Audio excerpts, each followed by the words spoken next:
¿realmente Dios existe? La sorprendente respuesta de Jesús a 100 millones de pesos. La frase retumbó en la sala de juntas como una sentencia. No era una pregunta tímida ni un pedido de debate académico. Era un reto lanzado contra el aire, una apuesta con números rojos y valor en metálico. León Sarriaga, sentado al frente de la mesa de caoba, dejó que la cifra cayera como una piedra. Había en su voz una mezcla de ironía y certeza. Sus manos, grandes y cuidadas, marcaron el compás del silencio. Desde el piso 45 se veía la ciudad extendida como un tablero, y en esa vista, León acostumbraba a medir todo en retornos, economías, influencias, control. «Te doy 100 millones si me pruebas que Dios existe», dijo, y los presentes, ejecutivos y abogados, intercambiaron miradas que flotaron entre la incredulidad y la curiosidad calculada. Para León no era solo una cifra, era una declaración de principio. Había crecido creyendo que la vida respondía a contratos y a garantías, y la fe, si acaso, era un asunto de humildes o de poetas. Él prefería cheques y facturas, prefería evidencia que cupiera en un extracto bancario. La ciudad de Torreón, con su mezcla de polvo, maquilas y plazas, no tardó en conocer el desafío. La noticia corrió por los titulares como aceite sobre agua. Un millonario ofrecía dinero a cambio de una prueba que, para él, debía ser irrefutable. Los medios le pusieron interrogantes morales. En los cafés se discutía la audacia. En las iglesias se murmuró, a veces con risa, a veces con esperanza. Pero nadie, ni siquiera León, esperaba lo que vendría después. Emanuel Mendoza se presentó en la recepción de la torre a media mañana. Llegó con la calma de quien no conoce la prisa de los relojes corporativos. Iba vestido con ropa sencilla, una camisa clara y unos zapatos limpios pero gastados, y llevaba una pequeña libreta con páginas arrugadas en la mano. No lucía como un predicador. No traía logos ni tarjetas de presentación sofisticadas. Su nombre, dicho por la recepcionista, sonó como un tono distinto en la orquesta del poder. «Vengo por lo del reto», dijo Emanuel cuando lo condujeron a la sala. «El que puso su nombre en ese papel». León lo observó con ese barómetro frío que había afinado con los años. A su alrededor, el equipo esperaba expectante, listo para convertir la anécdota en estrategia de relaciones públicas. Había planes para documentar, para someter a pruebas, para desenmascarar cualquier truco. Pero cuando León fijó su mirada en Emanuel, algo en la quietud del hombre le resultó inesperado. La forma en que hablaba, la sencillez de su rostro, una serenidad que no necesitaba altavoz. «¿Vienes solo?», preguntó León, con el descaro de quien quiere medir la sombra. «Sí», respondió Emanuel, «y sin condiciones». La aceptación fue simple. Nadie pidió papeles ni contratos adicionales. El plazo quedó marcado. 7 días. Un mes de calendario, que en las vidas de León y su ciudad se convertiría en un tiempo suspendido, en un compás donde lo imposible empezaría a entrar por las grietas. Después del primer encuentro, la historia se dividió en frentes. En la torre se afinaban estrategias. En los barrios, la presencia de Emanuel abrió ventanas de aire nuevo. Caminó por colonias donde las paredes aún conservaban la humedad de la última lluvia. Tocó puertas sin pedir permiso. Y entró a casas donde la cena era una promesa frágil. Lo que sucedió después empezó como pequeñas intervenciones. Una resistencia a la desesperanza que, poco a poco, se manifestó en acciones que nadie esperaba. Doña Esperanza Rodríguez vivía en una cuadra que parecía haber sido trazada para resistir al abandono. Su casa era una sucesión de enseres cuidadosamente guardados, de recuerdos que amortiguaban el ruido de la soledad. Su nieta, Marisol, de 8 años, había pasado semanas con una fiebre que los médicos no terminaban de explicar. Las noches eran largas, y la farmacia de la esquina, los remedios, las largas colas en clínicas públicas, habían gastado más que recursos. Habían minado la esperanza. Emanuel llegó una tarde y se sentó en su sala con la naturalidad de quien ocupa un lugar conocido. No hizo promesas grandilocuentes. No desplegó discursos que buscaran la atención. Simplemente sostuvo la mano de Marisol y habló como quien consuela a un niño que teme la oscuridad. Aquella noche, la fiebre cedió como quien se rinde ante la paz. No hubo anuncios, ni cámaras, ni presión pública. Solo el alivio de una abuela que respiró por primera vez desde hacía semanas. La noticia se propagó en el vecindario con la velocidad de lo esperado. Boca a boca, una llamada, un vecino que lo contó a otro. Pero el segundo episodio dejó de ser secreto. A la mañana siguiente, en el hospital público del centro, llegaron casos que los médicos describieron como remisiones inesperadas. Pacientes cuya genética o diagnóstico no prometía una recuperación súbita, presentaron mejoría notable. Los testimonios se multiplicaron. Una mujer cuya mano no podía sostener un plato, volvió a hacerlo. Un joven dejó de sentir dolor en una pierna que llevaba años dañando su marcha. No habría de pronto diagnósticos técnicos ni explicaciones científicas que permitieran una tesis única. Lo que sí comenzó a aparecer fueron testimonios, y con ellos, la insistente presencia de una calma que acompañaba a Emanuel. No hacía espectáculo, y se movía como si su única obligación fuera encender una luz donde hubiera oscuridad. En la torre, las cifras dejaron de ser prioridad. Roberto Hernández, director financiero, empezó a preocuparse por la posibilidad de que la historia afectara la reputación de la empresa, no solo la personal de León. Los abogados susurraban sobre riesgos, sobre demandas, sobre la necesidad de documentar cada aparición. León, por su parte, miraba desde su oficina con una mezcla de desdén y curiosidad creciente. ¿Cómo se traducía la fe en hechos verificables? ¿Dónde estaba el truco? Su lógica exigía pruebas que pudieran ponerse en un contrato. El rumor llegó a la prensa local y luego a las redes. Un video grabado por un enfermero en el turno nocturno se volvió viral. Imágenes tomadas a hurtadillas mostraban a Emanuel caminando por los pasillos del hospital, tocando la frente de un niño que dormía febril. Al amanecer, las constantes del niño volvieron a rangos normales. El video no tenía producción. Era simple, con el temblor de la mano que filma. Y sin embargo, la ciudad se dividió. Algunos escribieron que era obra de Dios, otros, que era montaje. Los comentarios se multiplicaron, y en medio del debate, la atención se centró en una pregunta que León consideraba ridícula. ¿Qué contenidos de verdad podían acreditar a Dios? Mientras tanto, en la comunidad, las acciones de Emanuel no se reducían a curaciones. Un empresario local que había perdido su fábrica por una mala racha, recibió, de manera anónima, un flujo de pedidos que resucitó su producción. Un grupo de jóvenes encontró trabajo en una remodelación comunitaria que surgió sin que nadie supiera quién la había contratado. No había un patrón burocrático que señalar. Las ayudas llegaban como si alguien hubiera abierto una llave invisible que, poco a poco, fue llenando de agua las canoas secas de la ciudad. La prensa comenzó a hablar de milagros, y la palabra, aunque poderosa, no daba cuenta de la naturaleza compleja de lo sucedido. Había médicos asombrados sin explicación clínica absoluta, testimonios cargados de emoción y acciones concretas que cambiaban vidas de manera tangible. Para León, todo ello seguía siendo insuficiente. Las emociones no se convertían en evidencia en su mundo de balances y auditorías. Para él, la prueba debía satisfacer un criterio: verificabilidad objetiva, trazabilidad. Y así marcó la primera condición que le enunciaría a Emanuel.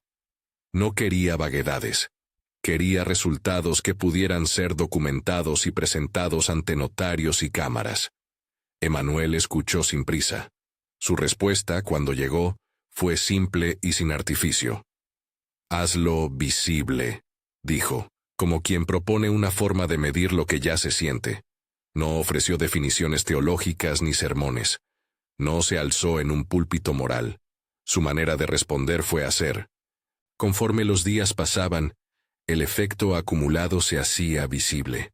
En la plaza del barrio San Miguel, murales que habían sido pintados como protesta, se transformaron en catálogos de nombres, de personas que habían recibido ayuda, de familias que contaban nuevas historias. Una pequeña cooperativa surgió con fondos que no llegaron por medio de una fundación conocida, sino por transferencias que aparecieron en las cuentas de sus miembros sin la firma de intermediarios aparentes. Era como si una red de solidaridad hubiese sido activada desde un lugar que nadie podía rastrear completamente. La respuesta institucional no se hizo esperar. Salvador Reyes, un detective privado con olfato para lo inusual y contratado por León, comenzó a trabajar. Sus primeras pesquisas lo condujeron a datos que no terminaban de cerrar. Cada intento por rastrear a Emanuel, su lugar de nacimiento, registros de identificación, antecedentes, terminaba en espacios en blanco o en coincidencias improbables.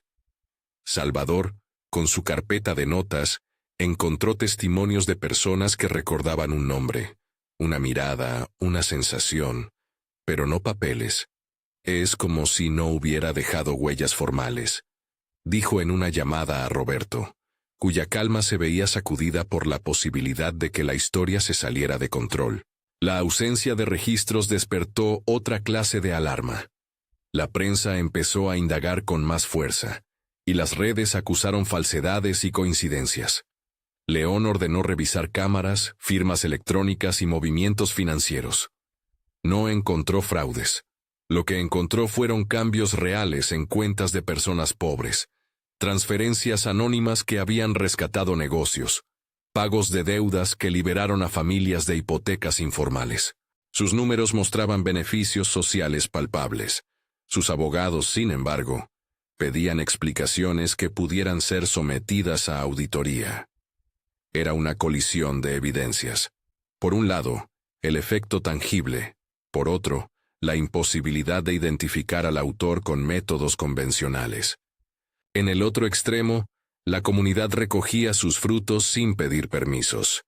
En la biblioteca del barrio, una nueva pila de libros apareció con dedicación anónima. En la clínica municipal, el número de camas ocupadas por casos crónicos que mejoraban aumentó. Los testimonios se volvieron más sólidos cuando un médico, el doctor Fernando Castillo, habló en una breve entrevista. No ofreció una teoría milagrosa, pero sí admitió que había casos de remisión que no esperaba. No puedo explicar el mecanismo. Lo que digo es que vi pacientes volver a una calidad de vida que habíamos dado por perdida, afirmó, con la prudencia de un profesional que no pretende fundar dogmas sobre lo que observa. Sus palabras, medidas y cautelosas, aportaron legitimidad a la gravedad de los hechos, sin convertirlos en receta. Las redes, por su parte, fabricaban narrativas. Había quienes afirmaban que todo era estrategia publicitaria. Otros, que algún poder oculto manipulaba las cuentas. Pero para muchos, sobre todo en los barrios, no importaba la teoría. Lo que contaba era la nueva posibilidad de la mañana. Y entre las historias que circulaban, la de Marisol seguía siendo un hilo que unía. La niña que volvió a jugar después de noches interminables. La abuela, que juntó sus manos para agradecer sin cámaras. En la torre, las conversaciones fueron cambiando de tono. Carmen Arriaga, la hermana de León, habló con su hermano de manera directa cuando lo encontró en la oficina mirando el atardecer. Carmen, de fe simple y ojos que habían visto la pobreza de cerca, lo miró sin rencor. No se trata solo de dinero, hermano, dijo. Hay algo que pasa y que a veces no cabe en tus balances. León, con la dureza que la vida le había labrado, replicó con ironía. No necesito sentir para decidir. Pero la mañana siguiente lo sorprendió leyendo testimonios, viendo videos que le removieron una memoria que había preferido sellar. La imagen de su esposa en la cama del hospital, la pelea que tuvo con su hijo Rodrigo justo antes de que la distancia se hiciera permanente. Esas ausencias, dijo para sí, no se compraban con cheques. Mientras las semanas corrían, Emanuel mantuvo su pauta de acción sin alardes. Visitaba, escuchaba, intervenía cuando era necesario, y se alejaba sin buscar cámaras. La presencia de una luz cálida parecía acompañarlo. No era algo que se anunciara, sino que percibían quienes estaban cerca. La sensación de que alguien estaba presente para sostener aquello que parecía fuera de la mano. Para los creyentes, la presencia tenía nombre. Para los escépticos, era un fenómeno social que explotaba en testimonios y acciones. En el cuarto día del reto, un nuevo episodio puso mayor presión sobre León. Un video filtrado mostraba a Emanuel en la sala de emergencias del hospital. Un paciente en estado crítico, que al tocarle la frente parecía recobrar el color. Lo sorprendente no fue solo la recuperación, sino la línea de trabajadores de la salud que le sonreían, como si reconocieran que algo distinto había cambiado el ritmo. El material fue reproducido en programas matutinos, en foros nocturnos y hasta en canales internacionales que buscaban historias humanas. El efecto fue inmediato. Una ola de solidaridad espontánea empezó a organizarse en la ciudad. Voluntarios aportaron tiempo, empresas donaron insumos, la gente se presentó a limpiar calles y reparar hogares. León, forzando una sonrisa que no llegaba, convocó a su equipo de comunicación y puso un plan en marcha. Amplificar su oferta para convertirla en un acto público. Exigir testigos verificables. Poner condiciones inflexibles para aceptar cualquier transferencia. Pero por debajo de su control, algo más profundo empezaba a trabajarlo. La idea de que la prueba no había sido un objeto para ganar o perder, sino un espejo que le mostraba lo que su propio corazón se negaba a reconocer. En la penumbra de su habitación, una noche, revisó fotos antiguas. Ahí estaba ella, su mujer, riendo con una taza de café en la mano, y Rodrigo, pequeño, con las rodillas llenas de tierra. Las fotos le hablaron con la brutal honestidad de la pérdida. Fue la primera vez en años que algo parecido a una oración se deslizó por sus labios. No una plegaria formal, sino un susurro, quizá de reproche, quizá de súplica, que no estaba pensado para oídos públicos. No era un hombre convertido por una escena espectacular. Era un hombre que, frente a la posibilidad de dar o cerrar sus manos, sentía el peso de una decisión que excedía los números. En los medios la figura de Emanuel seguía siendo un misterio. Algunos periodistas intentaron seguir su rastro, pero allí donde buscaban documentación formal, encontraban vacíos. Salvador, con su carpeta de notas, reportó a León que el rastro de Emanuel no daba con pasaportes ni con antecedentes, ni con registros en los municipios cercanos a la ciudad de Nazaret que él, con cierto escepticismo, había preguntado. Era como si el hombre hubiese aparecido por voluntad propia en el tiempo y lugar, precisos para desencadenar aquello que estaba ocurriendo. El quinto día llegó envuelto en tensión. Los testimonios aumentaban en volumen y en detalle. Un pequeño taller mecánico que había cerrado por falta de pedidos, reabrió con trabajo suficiente para pagar a 6 familias. Una madre reclamó en la radio local el dinero que apareció en su cuenta para saldar la deuda con el hospital infantil. Los médicos declararon su asombro con prudencia. Y en medio de todo, Emanuel seguía, con esa serenidad que parecía saber más de lo que decía. La ciudad se polarizaba. En los cafés se debatía sobre la naturaleza de un milagro. En las iglesias se hacía vigilias. En las universidades catedráticos ofrecían explicaciones sociales y económicas. Pero en los ojos de quienes habían recuperado el pan, la discusión académica era secundaria. Lo que quería la gente era la posibilidad de respirar. León decidió que era momento de un evento público. Convocaría a Emanuel a la sala de juntas para cerrar el plazo, y si las condiciones se cumplían, entregar el cheque. Lo haría en sus términos, cámaras, peritos, notarios. Quería una prueba que fuera irrefutable en el lenguaje que él dominaba. Invitó también a algunos beneficiarios, a la prensa y a representantes médicos que dieran fe pública. En su mente, se trataba de poner fin a algo que lo desestabilizaba. En la de los demás, El anuncio prendió una llama de expectativa. La jornada que precedió al encuentro público tuvo momentos de calma tensa. En la colonia, se organizaron diáconos y promotores comunitarios para dar testimonios. En el hospital, el doctor Castillo aceptó asistir pero con reservas. Ofrecería su testimonio de manera objetiva. Salvador, por su parte, insistía en tratar de encontrar algún elemento que vinculara los hechos con un fraude, pero cada puerta que abría lo conducía a la misma dificultad. Todo aparecía real, pero sin autor identificable. La noche anterior al acto público, la ciudad se dibujó en dos tonos: la espera y la expectativa. En la torre, León revisó los documentos una y otra vez. Su rostro, normalmente impasible, mostraba trazos de algo que no sabía cómo nombrar. En la colonia, doña Esperanza preparó café para unos cuantos vecinos que llegaban a relatar lo que había vivido. Emanuel, en cambio, no habló de dinero ni de cheques. Pasó la tarde conversando con personas que necesitaban escuchas más que discursos. Su presencia, de nuevo, no demandaba multiplicidad de palabras. Cuando el día del encuentro llegó, la sala de juntas se llenó de voces, cámaras y testimonios. León abrió la sesión con una declaración solemne. Había fijado las reglas y las condiciones, y esperaba evidencia que cumpliera con la exigencia de trazabilidad. Los representantes médicos estaban sentados a su derecha, Salvador con su carpeta a su izquierda. Entre la audiencia se mezclaban beneficiarios, periodistas y personas que simplemente querían ver de cerca al hombre que había movido sus vidas. Emanuel entró sin estridencias. No hubo anuncios. Su paso fue apenas un desplazamiento en la luz de la sala. Y cuando, al fin, alguien pronunció su nombre, se escuchó más un murmullo que un aplauso. «No vengo a ser exhibido», dijo con voz serena.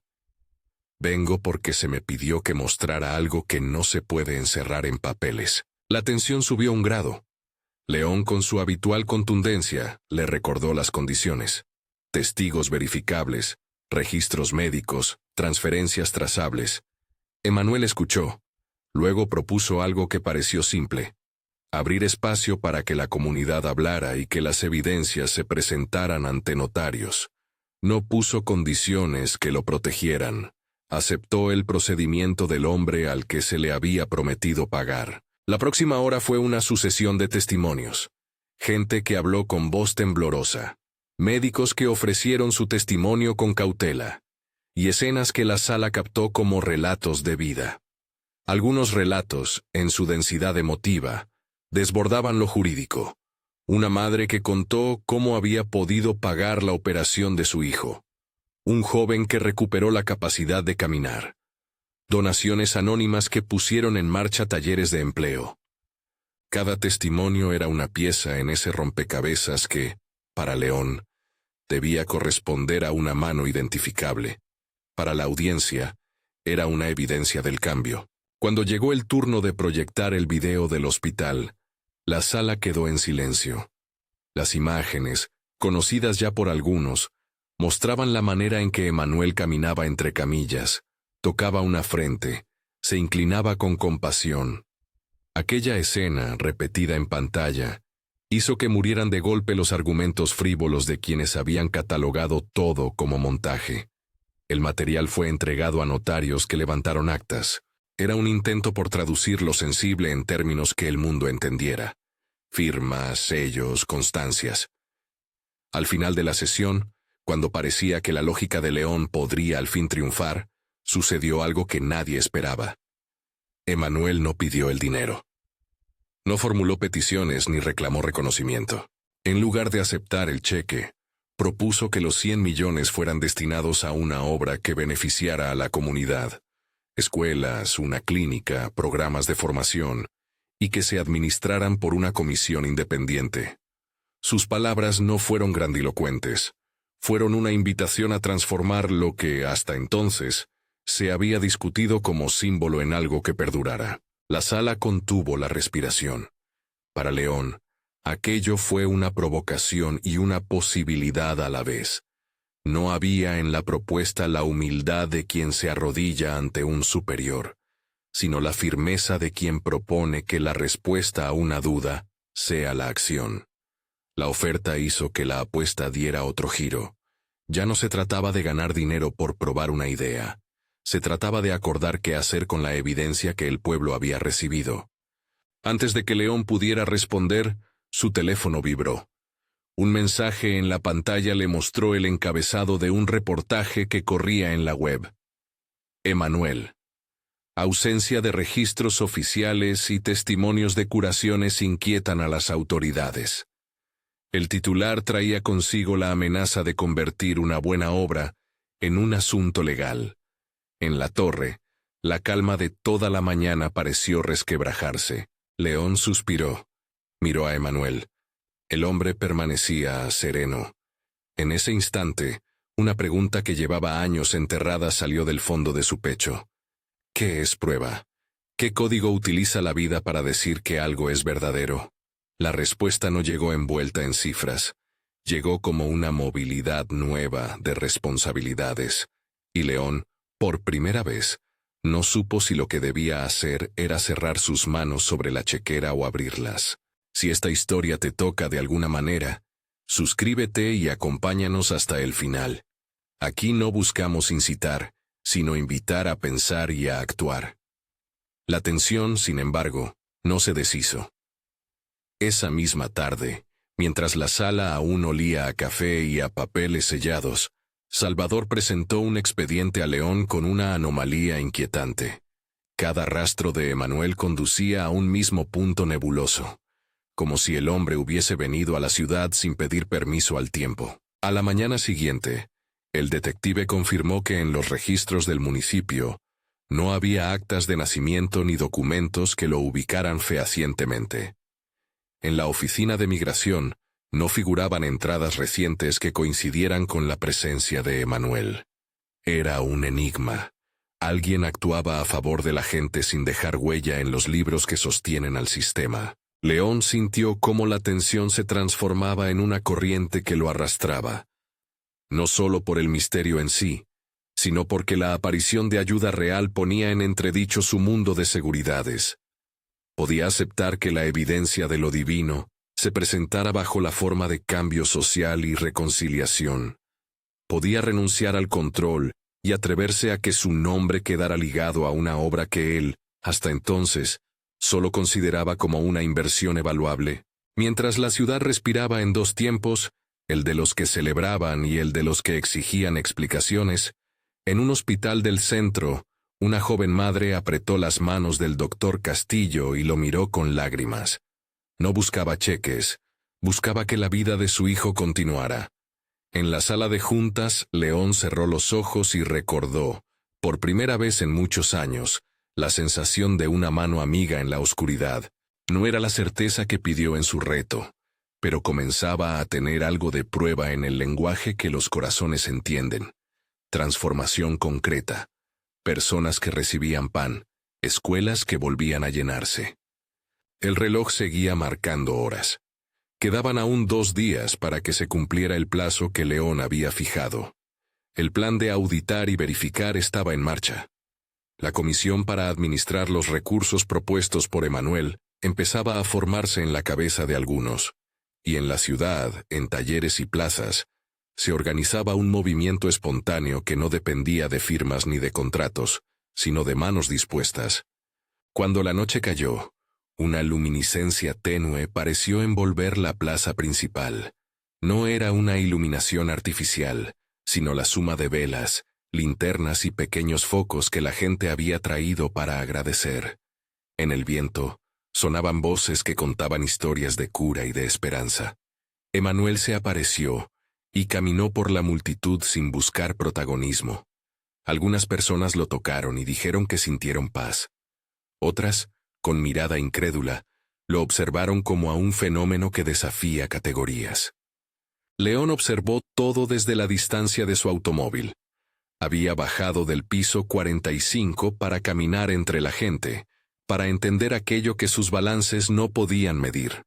Llegó hasta la plaza y vio las manos, las miradas, los nombres que ahora integraban una comunidad que empezaba a reconocerse interdependiente. La cifra de 100 millones ya no se le presentaba como un premio, sino como una responsabilidad. Su pregunta original, ¿realmente Dios existe?, resonó con otra melodía dentro de él. ¿Cómo responder ante la certeza de que la vida puede cambiar si uno lo decide? Fue entonces cuando recibió una llamada breve de Salvador.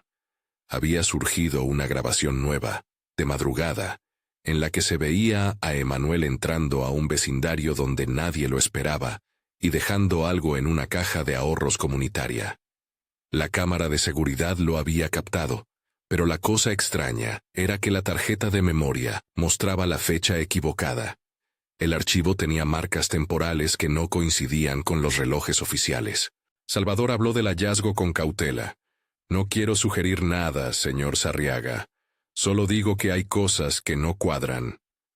León, con el peso del reto Steel resonando en su pecho, supo que el último tramo de la semana sería decisivo, no solo por la entrega del dinero, sino por la forma en que su vida y su ciudad serían confrontadas con preguntas que no tienen siempre respuestas contables. En la plaza, entre velas y canciones, la gente empezó a pensar en lo que significaría una fundación, una clínica, aulas nuevas.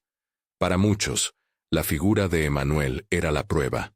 La respuesta de Jesús a 100 millones de pesos no se trataba de un contrato cumplido, sino de una llamada para que el dinero se usara como instrumento de restauración. Y sin embargo, mientras las velas se consumían, la intriga creció. Aquella noche, León comprendió que el desafío que él mismo había lanzado había activado una cadena de sucesos que trascendían su intención inicial. La ciudad se movía, los testimonios multiplicaban y la investigación avanzaba con más preguntas que certezas. En la torre, una lámpara quedó encendida hasta tarde, y en la pantalla del ordenador, la propuesta de Emanuel para canalizar los recursos esperaba una firma que no llegaba. La tensión era palpable. 2 días restaban para que se definiera no solo un pago, sino la dirección de una comunidad que comenzaba a renacer. Al amanecer del 6º día, cuando el sol apenas empezaba a cortar la neblina sobre la ciudad, un mensajero dejó en la puerta de la torre un sobre sin remitente. Dentro, un recorte de periódico antiguo que hablaba, en un artículo de hace décadas, de una pequeña comunidad llamada Nazaret, en una colina no muy lejana. La nota describía, con la sencilla prosa de quienes cuentan hechos mínimos, escuelas que acogían niños y un hombre que enseñaba a trabajar la tierra. No aportaba datos verificables, pero tenía una fotografía, un rostro con la misma serenidad que ahora cruzaba las plazas de Torreón. León, mirándola, percibió que la pregunta que lanzó como reto empezaba a reescribirse en su interior. Quizá la prueba no era una demostración en términos científicos, sino una llamada para que quienes disponían de medios decidieran cómo responder ante lo que ya estaba ocurriendo. Todavía quedaba la reunión final. Todavía faltaban las firmas, y el rostro de Emanuel, sereno como una tarde de domingo, aparecía en la memoria de León con la insistencia de una pregunta que no admite evasivas. Si la realidad de la gente podía cambiar con actos concretos, ¿qué haría él con sus manos? León guardó el recorte contra el escritorio por un instante, como si contuviera algo vivo. No era un documento legal.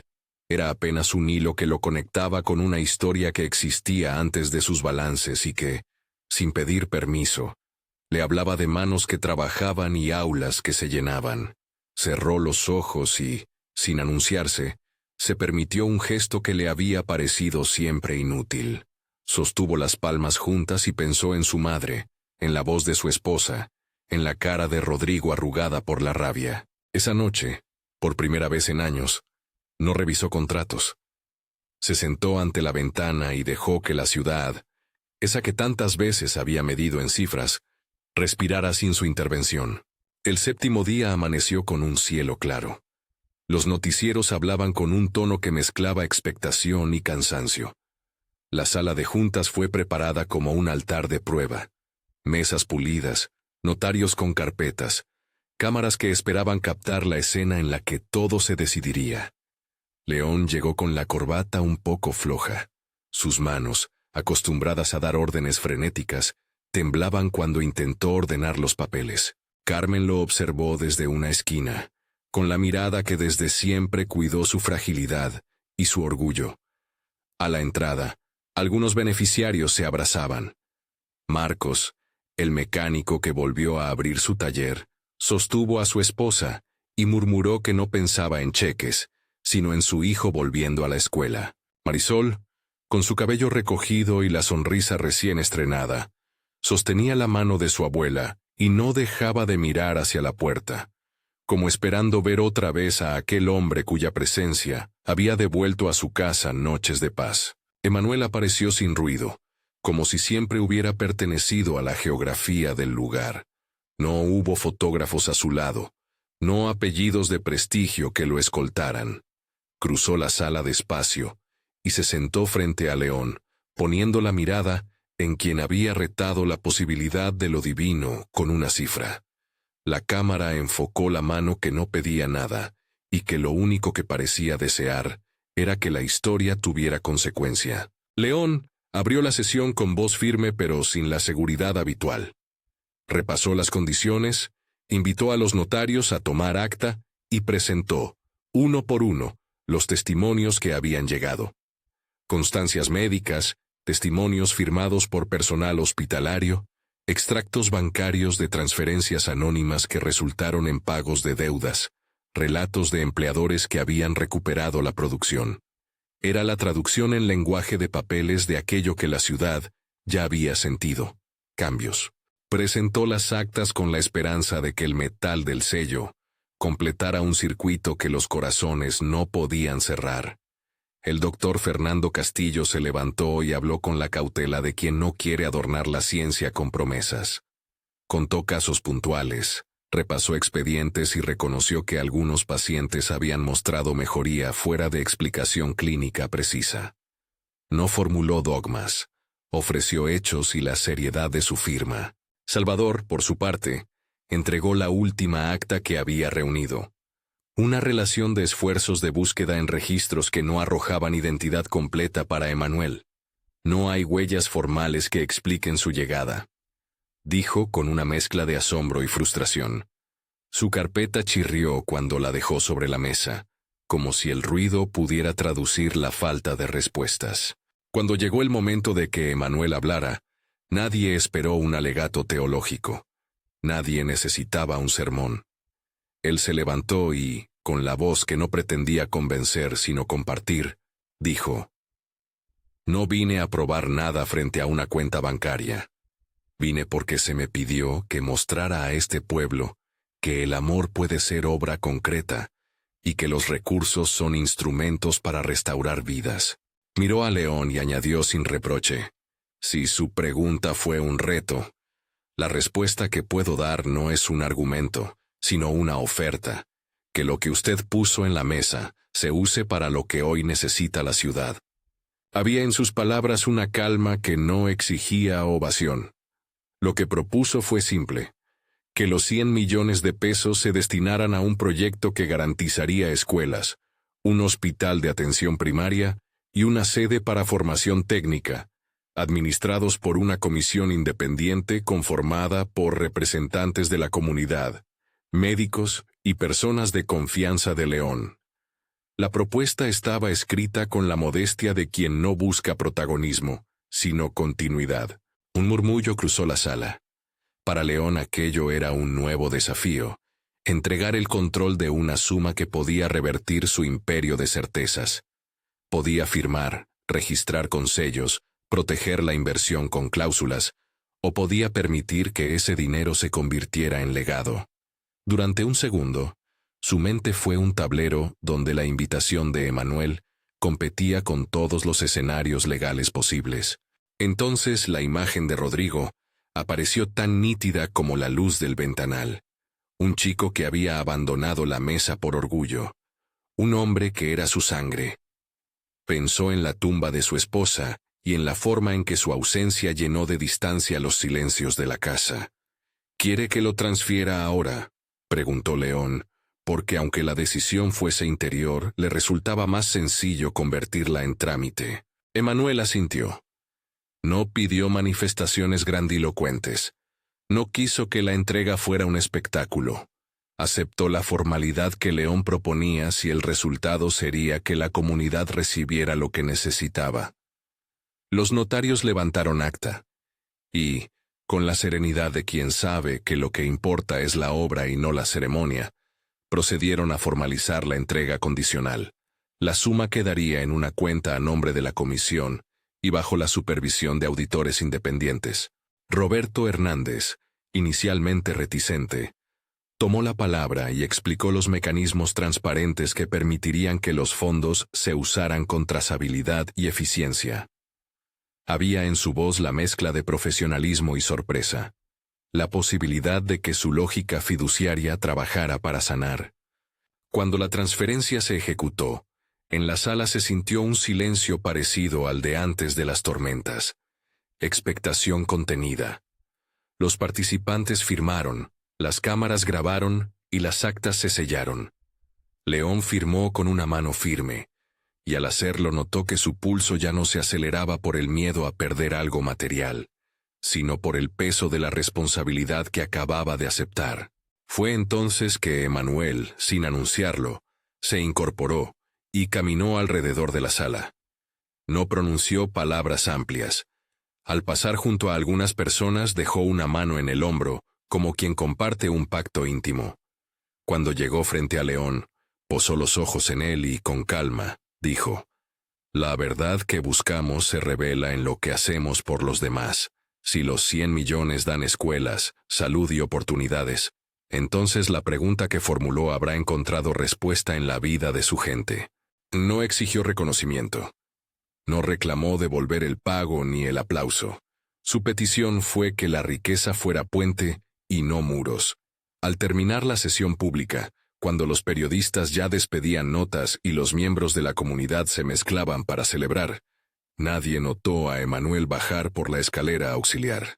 Nadie vio cómo, unos minutos después, mientras los asistentes se iban, la puerta de cristal del piso 45 se abrió, y un hombre de traje oscuro, que se había mantenido hasta entonces en las sombras, siguió a Emanuel hasta la salida. Cuando los conserjes cerraron la puerta principal, el vacío que dejó Emanuel se sintió con la misma densidad con la que entró.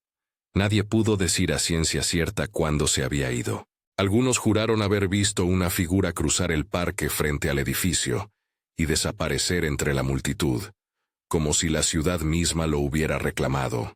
El rumor de su partida se transformó pronto en historia. Se fue caminando entre la gente. Ni quedó rastro. Salvador revisó cámaras y ahora su carpeta mencionaba que ningún taxi, ninguna tarjeta de crédito, ningún registro señaló una ruta identificable. «No es que hagamos de esto un misterio divino», declaró a quien quería escuchar, «pero el hombre actúa y no deja un nombre que lo reclame». Fueron palabras que más tarde definirían una tensión distinta. No la de probar, sino la de decidir qué hacer con la evidencia que la vida había depositado en manos de la comunidad. La comisión se constituyó con rapidez. Carmen, por su cercanía con la gente y su equilibrio, aceptó ser parte. El doctor Castillo, por su autoridad moral, también. Rodrigo, al enterarse de la transferencia, vino por su propia iniciativa y pidió ser incluido para asegurar que la obra no quedara en manos de teóricos, sino de gente dispuesta a trabajar. Para León, ver a su hijo aparecer en la mesa de la comisión fue la primera señal de que lo imposible podía suceder: la reconciliación. La reunión en la que Rodrigo y León se miraron y hablaron de su pasado fue larga y dolorosa. Rodrigo dijo, con la honestidad de quien no quiere discursos edulcorados: «Papá, lo que nos faltó fue presencia, no consejos. No es el dinero lo que cambia a la gente, es que estemos cuando cuentan con nosotros». León escuchó con la garganta cerrada y, sin teatralidad, le pidió perdón. Las palabras no borraron los años perdidos. Empezaron a tejer una nueva historia. Se abrazaron sin cámaras, con la crudeza de quien recupera tiempo robado. Los meses que siguieron fueron de mano dura y ternura trabajada. La comisión abrió licitaciones públicas para la clínica y la escuela. Las obras comenzaron con ritmo. Obreros que antes no veían trabajo volvieron a las jornadas. El taller de Marcos creció y financió nuevas herramientas. Y un equipo de médicos voluntarios, convocados por el doctor Castillo, se sumó para garantizar atención primaria en la nueva clínica. La fundación que nació con esos 100 millones se llamó Puente Nazaret, en honor a la ciudad que alguien, y nadie a la vez, había proclamado en un recorte de periódico y en los labios de quienes la habían vivido. Las historias de cambio siguieron multiplicándose sin fórmulas mágicas. No todas las puertas se abrieron de inmediato. Hubo ajustes, malos entendidos y procesos lentos. La figura de Emanuel se mantuvo como un referente sin rostro administrativo. Gente de la comunidad decía que lo habían visto en mercados.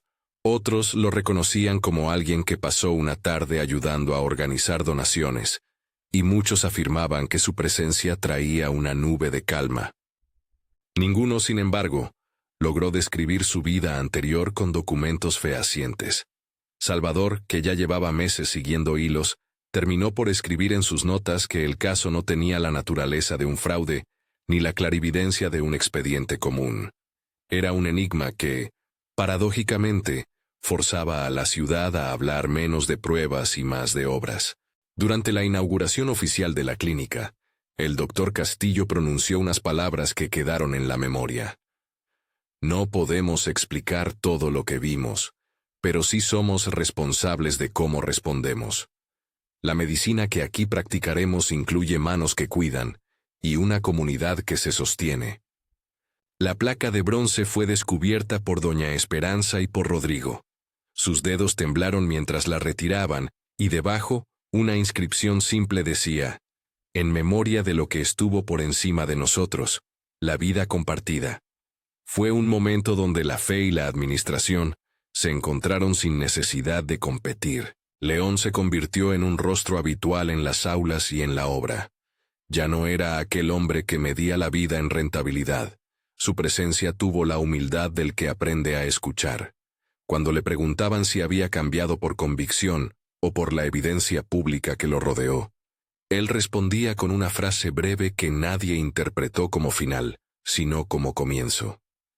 Me mostraron que lo que tenemos no es solo nuestro. No añadió más doctrinas. Ofreció acciones, fondos continuos para becas, programas de formación técnica, apoyo a microempresas. Su rol pasó de patrón a protector con manos abiertas. A los 2 años, la Universidad Técnica de la Fundación abrió sus puertas.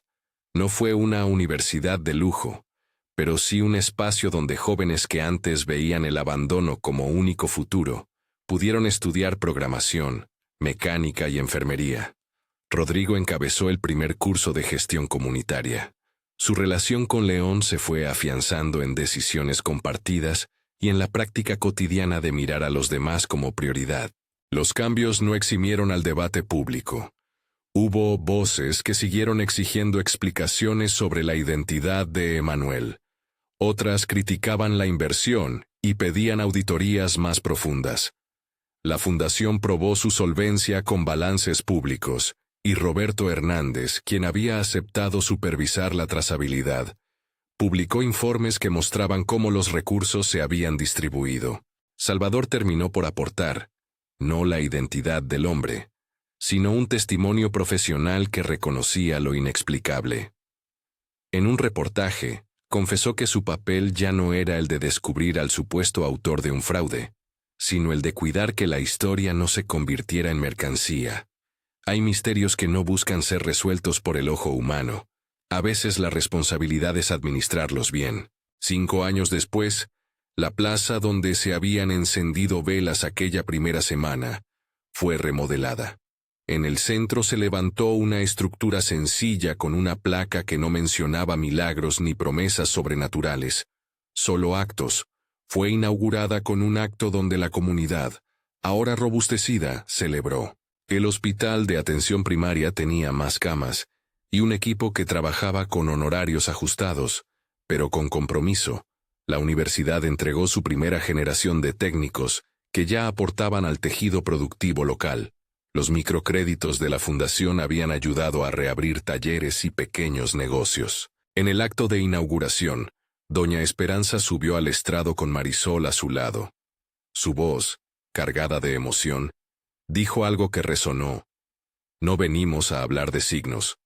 Vimos que alguien estuvo cuando no quedaban manos, y eso nos enseñó a ser manos para otros. La gente aplaudió. León, con el cabello salpicado de canas, escuchó y besó la frente de su hijo mientras otros se acercaban para saludar. La ciudad, que había sido escenario de un desafío, ahora era lugar de un distinto tipo de prueba. La prueba de cómo una comunidad responde cuando los recursos se ponen al servicio del bien común. En una pequeña capilla cercana, el padre Sebastián entró a la misa dominical y habló de responsabilidad y humildad. No hizo proselitismo. No buscó convertir la historia en dogma. Dijo que lo que había sucedido era una invitación a vivir la caridad como práctica diaria, y que, en la medida en que la comunidad se sostuviera entre sí, la pregunta sobre la existencia de Dios quedaba menos como interrogante teórico y más como experiencia viva. Sus palabras fueron un puente entre la fe y la acción. Los testimonios médicos continuaron siendo prudentes. El doctor Castillo, en una entrevista para un periódico regional, dijo: «Mi labor es la salud. Lo que vi fue mejora en vidas que, sin esa intervención colectiva, hubieran seguido en la marginalidad. No puedo afirmar causas sobrenaturales. Puedo confirmar que cuando se alinean recursos, atención y voluntad, ocurren curaciones sociales y físicas». Su testimonio no negó lo inusual. Puso la acción humana como terreno para la gracia. En el barrio, la gente contaba 1000 formas en que la vida había cambiado. La bodega de la esquina que ofrecía crédito a familias, el taller que daba cursos nocturnos, la biblioteca que se llenaba de estudiantes. Algunos hablaban de la sensación de paz que acompañaba a ciertos encuentros, y otros recordaban a Emanuel con gratitud. Nadie tenía un pasaporte que explicara su historia, pero muchos afirmaban haber sentido su presencia como la de alguien que, sin recursos formales, entendía la urgencia humana. León siguió participando, pero con matices distintos. A veces lo veían en la sala de formación de la universidad, escuchando a jóvenes hablar de sus proyectos. Otras, pasando desapercibido por la fila de la clínica, observando el trabajo de las enfermeras. Cada gesto suyo narraba la transformación que, más que una revelación doctrinal, había sido la conversión del corazón, del cálculo al servicio. En privado, con Rodrigo, planeaban expandir proyectos a otras ciudades. Su objetivo no era fama, sino replicar una lógica de solidaridad que funcionara con transparencia. Hubo quienes, incluso años después, siguieron discutiendo si la figura que había llegado a Torreón era o no una manifestación directa de lo divino. Los que habían recuperado la salud o la estabilidad económica preferían hablar de manos concretas que les ayudaron. Algunos creyentes sorprendidos por la historia afirmaban que la obra hablaba por sí sola. No necesitan pruebas adicionales. Otros más escépticos reconocían que la evidencia moral, la transformación humana, es en muchas ocasiones la más convincente de las pruebas. La familia Sarriaga, que había conocido la fractura y la distancia, encontró nuevas formas de permanecer unida. Carmen siguió siendo la voz que apretaba para recordar que la fe no es palabra, sino obra. Rodrigo se convirtió en un coordinador activo que escuchaba más que dar órdenes. León, en sus entrevistas públicas, señaló siempre que el punto central no era descubrir a Emanuel, sino asumir que la riqueza tiene un propósito que trasciende el ego. Si esto fuera una realidad que se ofrece a nuestro cuidado, no nos corresponde sacar rédito, sino multiplicar cuidados. En una ceremonia íntima, la fundación decidió plantar un árbol en la plaza que recordaba los comienzos. En la placa junto al tronco, las palabras fueron sencillas: a quienes dieron manos para dar vida. No se mencionó a un nombre en particular. Se celebró la red.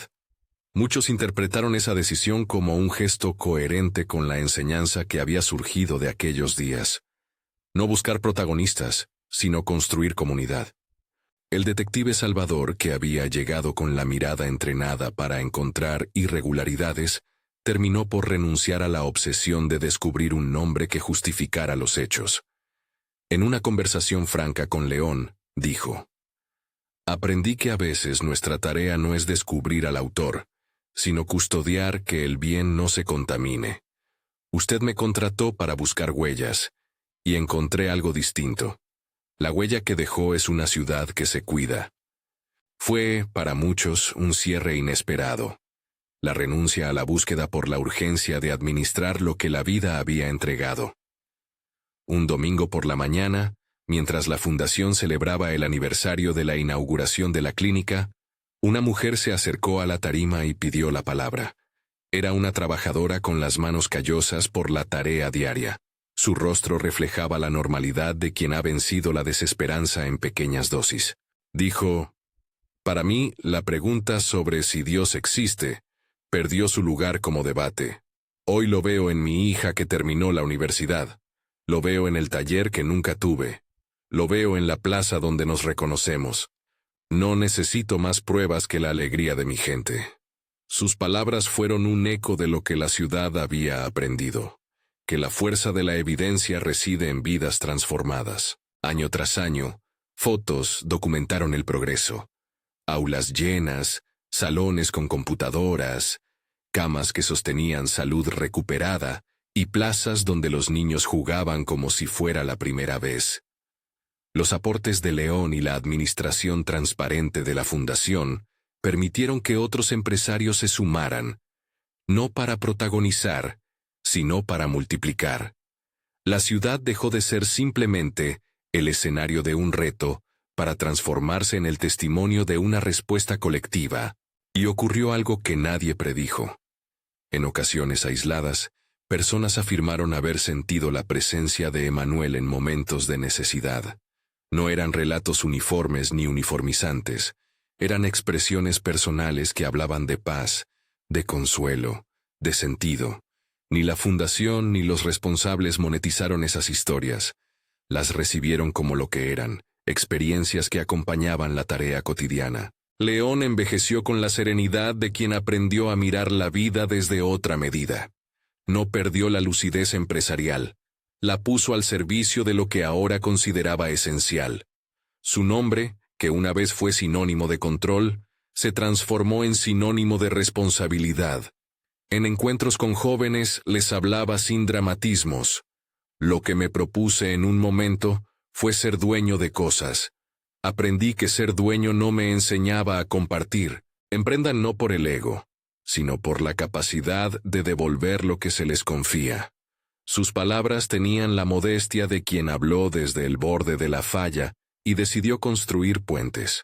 La historia de Torreón, de la que este pueblo es soberano, no terminó con un gran signo ni con la aparición definitiva de un documento que explicara todo. Siguió con la paciencia del trabajo cotidiano y la disciplina de rendir cuentas.